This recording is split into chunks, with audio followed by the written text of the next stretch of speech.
जाने में बड़ी ही शक्ति है। तो सुनीति बोली कैसे? तो ध्रुव जी महाराज बोले मैया देखो अबे तुम भगवान के रास्ता पे चले हो नहीं और हमें आधो शासन मिलने लगे। अब मैया तुम जब सोचो कि जब हम भगवान को प्राप्त कराएंगे तो फिर पता नहीं दुनिया का क्या क्या साधन हमें मिल जाएगा। और अभी तुम चले ही नहीं है भगवान के रास्ते पे फिर भी आधा शासन मिलने लगा। मैया तेरा भगवान वास्तव में सत्य का है। अच्छा अगर ध्रुव जी महाराज लोभ लालच में पड़ जाते परीक्षित महाराज तो ध्रुव जी महाराज इतिहास न रचाते। ध्यान रखना एक बात मेरी ध्यान रखना कि जो कोई भी भगवान के मार्ग पर चलते हैं ना फिर दुनिया का सारा सुख उनके पीछे चलता है। और जो माया के पीछे भागते हैं माया आपसे उतनी ही दूर जाएगी और जितना आप माया से दूर रहोगे माया उतनी ही पास आपके आएगी। ध्यान रखना इसीलिए माया से दूर रहा करो। जितना दूर रहोगे माया उतनी पास आएगी। दूर रहा करो। लेकिन आजकल के लोगों से कहो कि भगवान के मार्ग पे चलो भगवान की भक्ति पे चलो ना तो कोई नहीं चलता है महाराज। एक समय की आपको बात बताएं समय तो नहीं है लेकिन बता रहे हैं कि एक गांव में एक भक्त था और उस भक्त ने भगवान के दर्शन कर लिए और वो भक्त इतना महाराज उसके अंदर इतनी शक्ति थी भक्त के अंदर इतनी शक्ति थी कि वो भगवान को जब जब चाहता तब तब भगवान आ जाते। अब वो भक्त बड़ा ही कोमल हृदय का था महाराज बड़ा ही शील हृदय का। तो एक बार भगवान और भक्त बैठे हुए थे दोनों तो भक्त ने भगवान से कहा प्रभु देखो अब आपने हमें दर्शन तो दे दिए हैं अब ऐसा करो कि मेरे गांव वाले को आपने दर्शन दे दियो। अब भक्त पूरे गांव का उद्धार चाहता है। भक्त ने जवाब दिया प्रभु आपने मुझे जैसे दर्शन दिए वैसे ही आप मेरे पूरे गांव वालों को दर्शन दे दो। तो भगवान बोले ठीक है।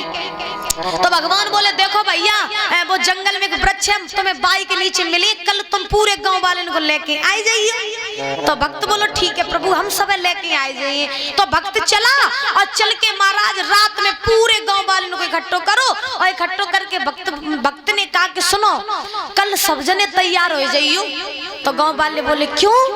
तो भक्त बोला इसलिए क्योंकि कल सब लोगों को भगवान दर्शन देंगे। अब गांव वाले महाराज बोले ठीक है हम सब तैयार हो जाएंगे भगवान के दर्शन के लिए। तो मैया हुआ ऐसा कि पूरे गांव वाले जब दूसरा दिन हुआ तो गांव वाले सब भगवान के दर्शन के लिए इकट्ठे हो गए और इकट्ठे होने के बाद में जैसे ही चले तो भक्त आगे आगे पीछे पीछे गांव वाले। अब भगवान की ऐसी लीला कि जब और आगे चले तो भगवान ने महाराज बहुत से रुपयों का ढेर लगा दिया बहुत से पैसों का ढेर लगा दिया। और जब पैसों का ढेर लगाया तो महाराज आधे गांव वाले ने पैसा देखे तो महाराज कहने लगे ओ भैया इतना पैसा अब तो जिंदगी अमीर ही अमीर हो जाइए जो पैसा बटोर ले भगवान तो बाद में मिल जाइए। तो आधे लोग जो रहे सो महाराज में पैसे ही बटोरवे में लग गए। तो भक्त ने कही देखो भैया पैसा न बटोरो भगवान तो चले जाइए पहले भगवान तो मिल लो बाद में पैसा बटोर लियो। तो आधे जो गांव वाले रुपया बटोर रहे थे तो उनने कही देखो भैया तुम जाओ हम तो रुपया ही बटोरी भगवान तो बाद में मिल ही जाइए लेकिन जो रुपया नहीं मिली सो भैया अब आधे रुपया बटोरन लगे लेकिन जो कछु और समझदार रहे तो भक्त ने कही भैया जो बटोर रहे रुपया उन्हें बटोरन दे तुम तो चलो। सो आधे चलन लगे भगवान से मिलवे काजे।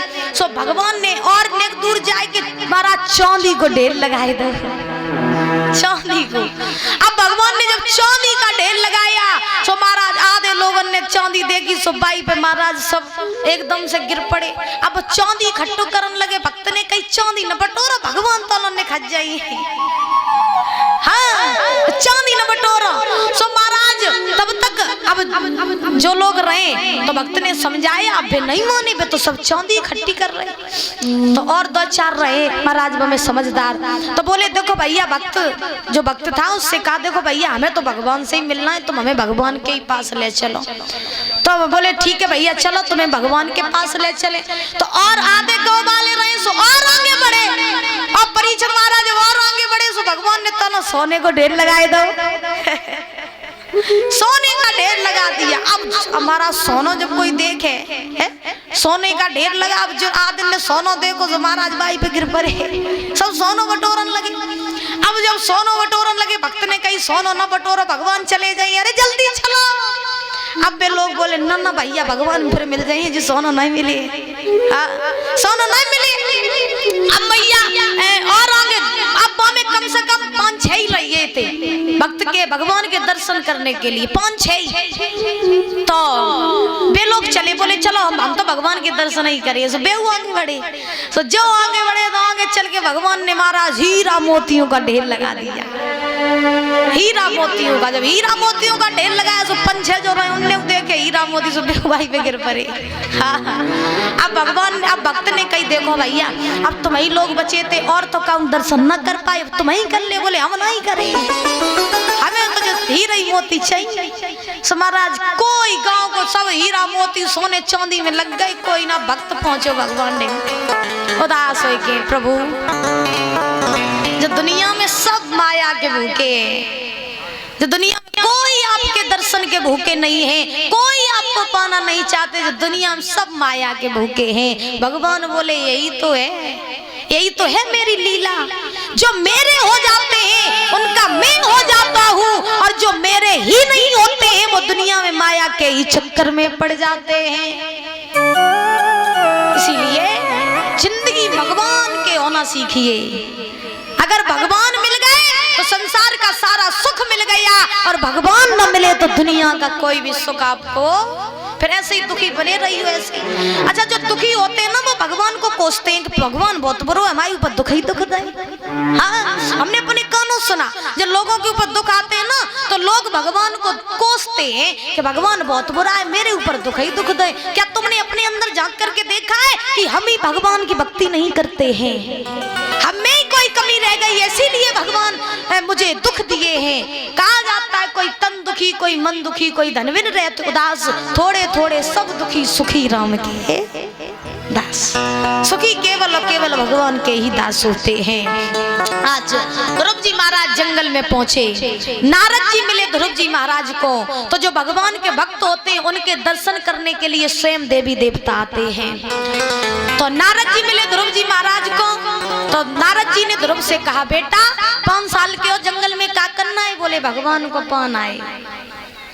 नारद जी बोले शेर भालू आएगा खा जाएगा, लौट जाओ यहाँ से। तो ध्रुव जी बोले तुम्हें नहीं शेर भालू खाए। नारद जी बोले हम होशियार चतुर हैं। तो ध्रुव जी बोले हम तुम तो ज्यादा होशियार चतुर हैं, हम यहाँ भगवान को प्राप्त करने आए हैं। तब नारद जी ने कहा ये बताओ तुमने गुरु बनाए हैं? तो ध्रुव जी बोले महाराज गुरु कैसे होते हैं? 5 वर्ष के बालक क्या जाने गुरु। ध्रुव जी महाराज बोले महाराज गुरु कैसे होते हैं?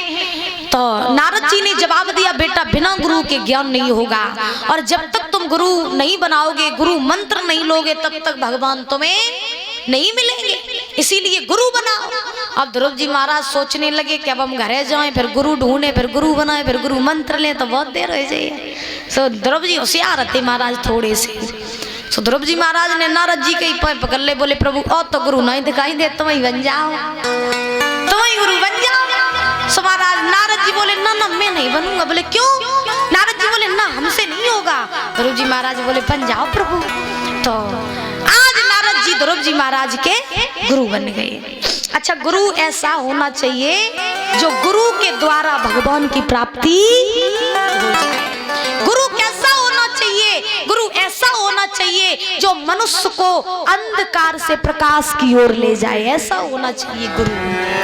लेकिन कलयुग में गुरु ढूंढना बहुत मुश्किल, कलयुग में गुरु ढूंढना बहुत मुश्किल।